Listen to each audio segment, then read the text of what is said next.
Alright, today I've got another team involving one of the units that I don't take in custom packs very often, and that is Lucky Cat. So Lucky Cat is a gold generating pet from Unicorn Pack.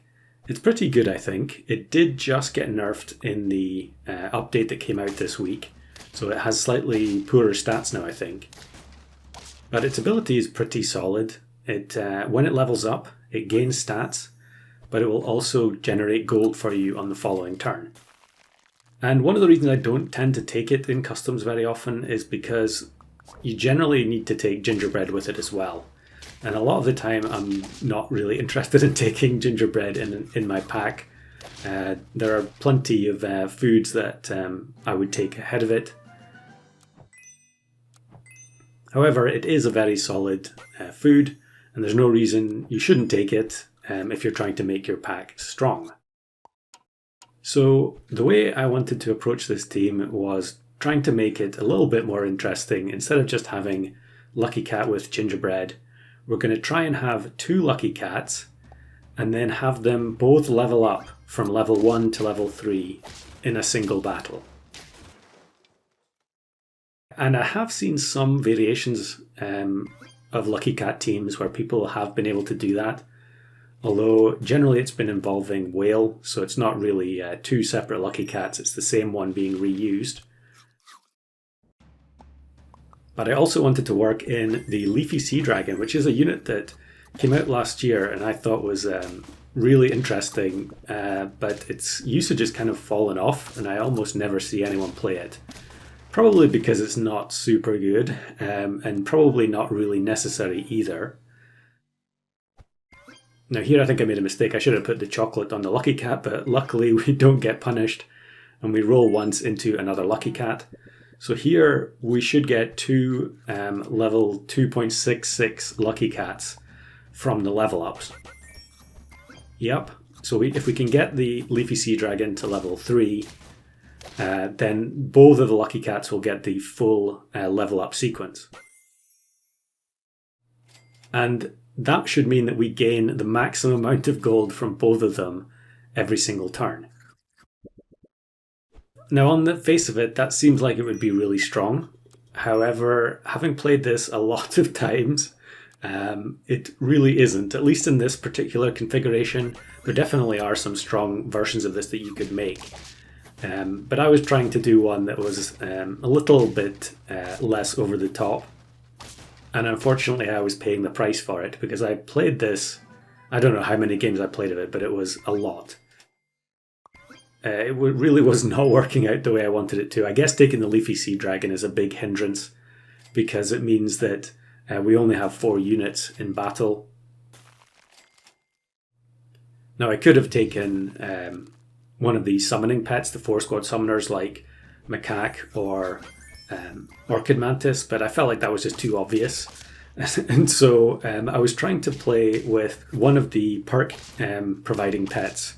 Now here we've got Marine Iguana, which I think is very strong, and that allows us to have the gingerbread on the Lucky Cats and still get the double melon. However, in most runs I was taking Turtle or Terrapin, which is basically the turtle equivalent from Danger Pack. And I felt like that would be strong enough to win. But I guess, you know, one of the big issues of Leafy Sea Dragon, as you can see here, I think we're still going to win, but because it removes itself, it means that snipe teams have fewer targets. In fact, snipe teams and ailment teams as well, because there are plenty of them on the go. Maybe fewer than there used to be, but I don't think the addition of White Ochre has really convinced anyone not to play Bakunawa. So yeah, if the Sea Dragon removes itself, then we only have 4 pets left. And that means that the Lucky Cats do tend to take the brunt of snipes quite a lot of the time.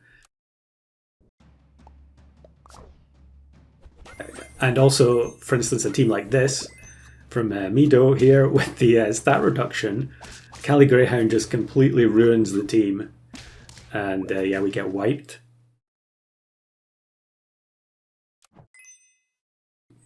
Having played this squad a bunch of times, I think one of the things that is definitely missing from the game, at least in customs, is some kind of level up effect that does not just mean gaining stats. So if you think about the level up pets, we've got jellyfish, clownfish, what else? Team Spirit, all of them are pets that give stats or gain stats when they level up. I think it would be nice to have some abilities where, they do something else when a friend levels up, just for a bit more variety on these types of teams. Having chosen these 3 pets in the middle, I think the options for the other 2 pets are pretty drastically reduced. And of course, now that we have the black bear in the squad, the marine iguana is going to use one of the melons on it, so I need it to be level 3 before all the lucky cats will get the value, which we can achieve with gingerbread. And yeah, my goal here was, with all the extra gold I'm going to get from the lucky cats every turn, I'm just going to feed the black bear as many times as possible. So of course we've got soft ice in there. Even though we don't have any corncob pets to feed the black bear automatically, the sheer amount of gold that we get every turn should be enough that we can feed it, like 5 or 6 times at least. So we get the chocolate on the black bear. It's definitely preferable to do that than combine it with one from the shop, because then we get an extra feed trigger. And level 3 black bear is no joke. It's going to remove a huge amount of health from these opposing teams. The problem is that we only have 3 units after that to try and clean up their squad. And we're really going to struggle here against Mollusk playing Geometric Tortoise with the weakness, and unfortunately our whole team ends up getting wiped. So let's just take a quick intermission here to talk about the new addition to the game, which is the Creator Code Support Program, which is something that I was really surprised to see added. But you have to take your hats off to Teamwood Games for helping out the creators. I think we all really appreciate it. So how exactly does it work? Well, if we go to teamwoodgames.com, it has been revamped. And if we click on login in the top right hand corner here, and then enter your email address and password for your Super Auto Pets account. So just the exact same details as you would use when you're playing the game itself. And then if we log in, we'll get taken to the store page, which you can see here. And I've actually logged in with an alternate account, so we can actually show some stuff because I've bought everything with my main account. And you can see there's all the packs, the mini packs, the hats, the backgrounds and the entrances. Actually a lot more stuff than I thought there was. And then at the top here, we've got this special offer that they're running for the first couple of weeks of this new feature. So you can buy all of the existing packs and mini packs for $30. And a bundle deal is something that people have been asking for a long time, so it's really great to see that implemented. And then if we go up to the menu here and click Creator Support, it will take us to this page where we can then enter the code of the creator we want to support. So you can see my code is just grounded SAP, and when you click Submit, you'll see that it shows the in-game name plus the avatar from YouTube. So I can switch it over to Troubadour, and then if we go back to the shop and select one of the items, it will show that if we check out with this bundle, we'll be supporting Troubadour as we do so. So I have to admit, I'd never heard of a creator code system before, but apparently this is something that other games use already. And yeah, I guess I'm just out of the loop. I suppose that tells you exactly how many different games I play these days. Spoilers, just SAP. But anyway, really awesome of Teamwood to implement something that would help support the SAP creator community. And yeah, looking forward to see what other stuff might be available in the web store in the future. So on with the next run, and we're going to look at a slightly different variant here where I have Toucan as the frontmost unit instead. Now, it obviously has the slight disadvantage compared to stuff like Turtle and Marine Iguana, where it can end up losing the perk that it's going to pass back before it gets the chance to do so. But as I mentioned in the video the other day, I think it is good to have as many different ways of achieving a meme run as you possibly can to give yourself the best chance. And I felt like having Lemon, I think, being passed back would be pretty solid, as we luckily find another Lucky Cat there. Here's Sloth. And is this going to be a loss? I always hate seeing Blowfish in these mid-rounds because it can end up in tears a lot of the time, but it looks like we're just going to scrape the win there. I think that was because the Toad wasn't level 2 yet.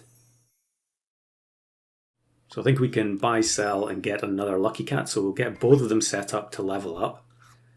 Although we're still going to have to run a 4-squad this turn, and there is the Leafy Sea Dragon. Actually, another Leafy Sea Dragon in the shop there that I forgot to, that I should have frozen, but I guess I was just too eager to get to the next turn. Strange team here where the macaw that would buff units that transform had the seaweed itself, so it didn't really get to do anything. Bit unusual to go down that road.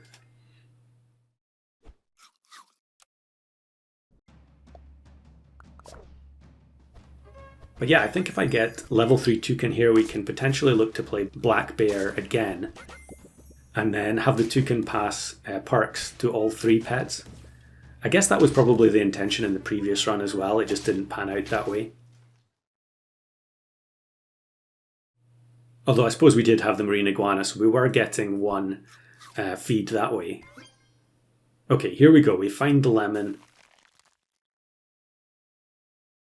We get rid of the tar, and then we just upgrade to Lemon. Now, Toucan does have a slightly different ability than it used to. It passes the perk back before attack, so it doesn't actually have to faint now. And you can see that the Lucky Cats immediately get the perks, which is really good when you go against teams like this that have Snake, or other friend behind snipers, Poison Dart Frog for instance. Being able to immediately have the Lemon and therefore potentially block some of those snipes is super useful for staying alive. Now here there's a Mammoth which I obviously want to take, but because the flashlight is about to break, I don't want to put it at the front. So instead we're going to take the Behemoth, which is just going to serve as a lump of stats that we can transform, hopefully into Black Bear at some stage here. Although it's been a while since I played this particular game, so I can't remember exactly what happens. And yeah, we're going to lose to the other Behemoth team that has the level 3 hatching chick. So I transform and we get Octo. Not exactly what I wanted, but I guess it's fine. I can just... okay, no, we're going to transform it again. I guess because we have 4 hearts, I can be a bit fast and loose with the transformations here. And we get Mongoose, so that's fine. Television doesn't have as much value when you have a unit like a Leafy Sea Dragon that's going to remove itself from the battlefield. But it's still decent, I think, especially since we don't really care about having any other type of toy. Toucan doesn't work on perks of tier 6 or higher, so the peanut or coconut wouldn't work. Even though some of the other breakable perks like pepper will work with Toucan now that its ability is on before attack.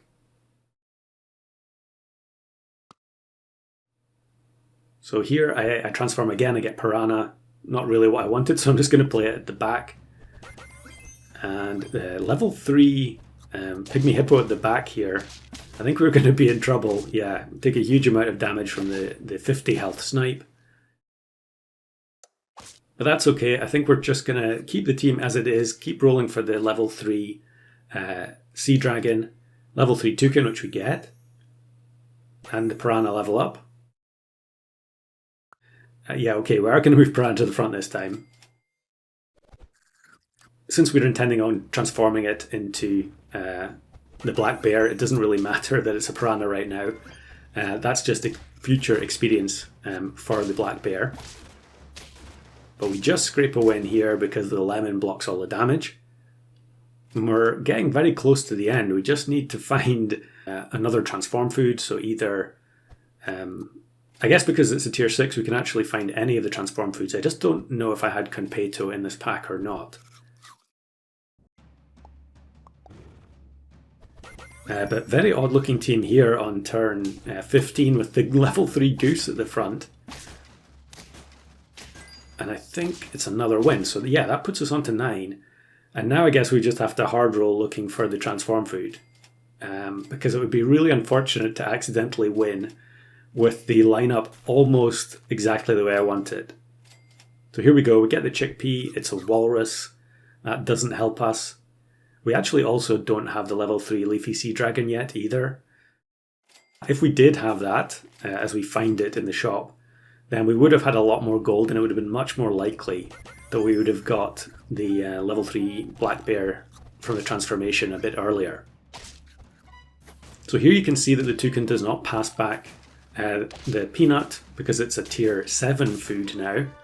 That was a good change recently in order to fix those kinds of broken interactions. Another transformation into a saber tooth. And I guess we don't find another chickpea before the end of the turn. Okay, there's one. So next turn we'll be hoping for the absolute miracle transformation. And then we get matched with a pretty sweaty looking troubadour team. I believe this was actually a random pack. Because he did post about it in the Discord. But of course we get destroyed. Orca.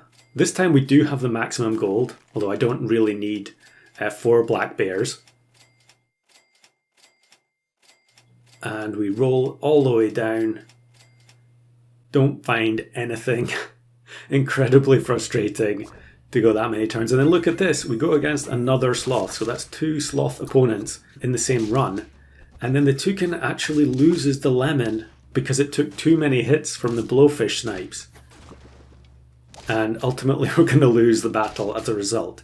I don't know if having the lemon there would have protected us from enough snipes, but yeah, super frustrating build to run. I think the fact that I had so much gold and I was still struggling probably meant I was being a bit too strict on the lineup that I wanted.